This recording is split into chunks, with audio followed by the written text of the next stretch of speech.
so excited to build this one. It's one of my favorite cars and I've heard really good things about this brand. So let's get it going. Yes. Okay, first things first, let's talk about the obvious. This one comes in a stackable display case. How cool is that? That means you can grab the rest of the kits in this line, stack them up and chuck them on your display shelf. It really helps if you've got limited display space. But let's crack her out of the case.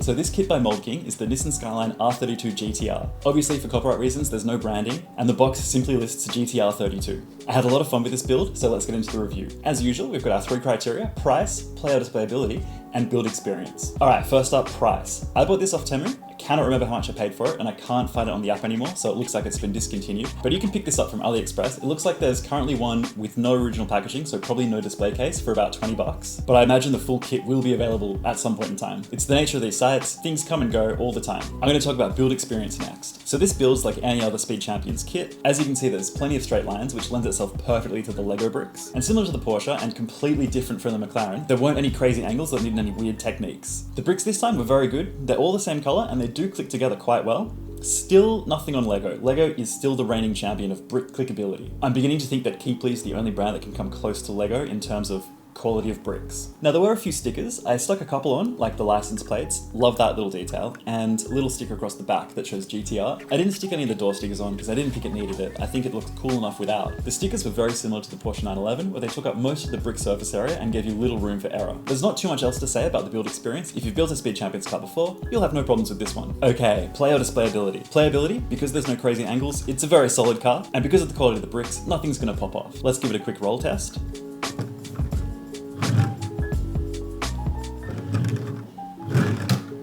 It doesn't quite roll as well as Speed Champions, but it rolls much better than the Porsche 911, so that really does back up the brick quality. It's in between Lego and the Porsche. In terms of play features, it is a car, so it does have the rolling wheels, which is always good. It doesn't have opening doors, it doesn't have an opening bonnet, but we can pull the bonnet off, and you can see there's a detailed engine in there.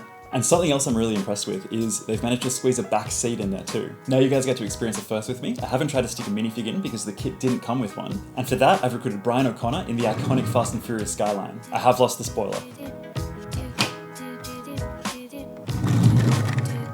Brian O'Connor.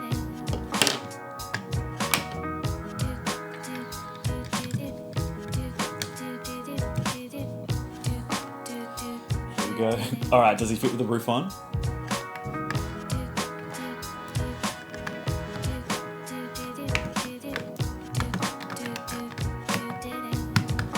Not quite, I think his hair gets in the way. Let's take the hair off and have a look.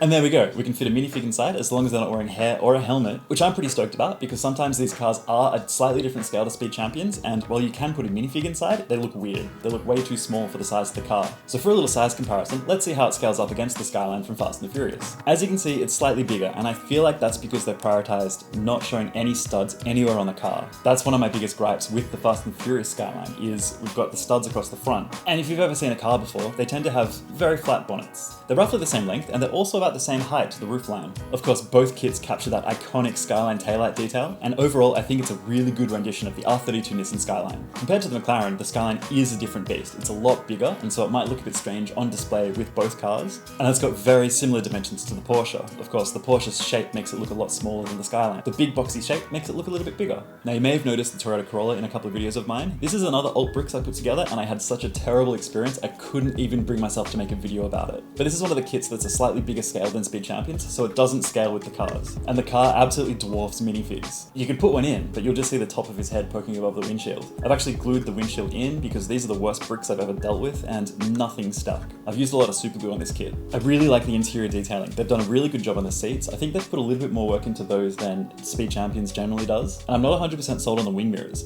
I do like the way that they've done it on the Fast and Furious Skyline a bit better. It just scales better with the car. Now displayability, on the other hand, is next level. The display case idea is genius. It makes me want to pick up more of the Mould kits, stack them up and chuck them on a shelf. I think that'd look amazing. Now because I bought this from Temu, and you know what the shipping can be like, it's shipped in the flimsiest bag in the world. There's a few cracks on my display case, which is unfortunate, and I hope the next few I buy, because I will buy some more, I shipped in a box instead. Fitting it in the display case is really easy. You just line up these bricks here with the axles on the bottom,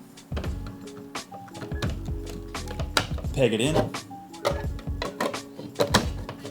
and stick the top on. No, I think that's really cool. And like I keep going on about, having a stack of these cars in a bookshelf or something is gonna look mint. Kind of like your own private stackable garage. How cool is that? Okay, final thoughts. I think the display case is genius, and the brick quality so far has been second to Lego. I had a really great time building it. It helps that I love the car, but it has made me want to buy more from Mould King. I can see they have one of my favorite RX-7s available, so that might be the next kit I buy. And if I have to give this one a score, I'd give it an 8. They're making up a lot of points by including this display case. They're losing a couple of points for the bricks not being quite as good as Lego, and for not including a minifig. But then again, all the knockoff minifigs are pretty terrible anyway. And what would a Lego collector be without a container full of minifigs? And there we have it. I hope you enjoyed my review. Don't forget to like and subscribe. Drop me a comment below if there's anything you want to see me build, if you want to ask me any questions about Lego Masters or Lego in general. And tune in next week for the next build in the series. See ya. Who wins in a roll test between the two Skylines? I mean, it's gonna be the Lego, right? Of course it's gonna be the Lego. No one can make technic pins like Lego.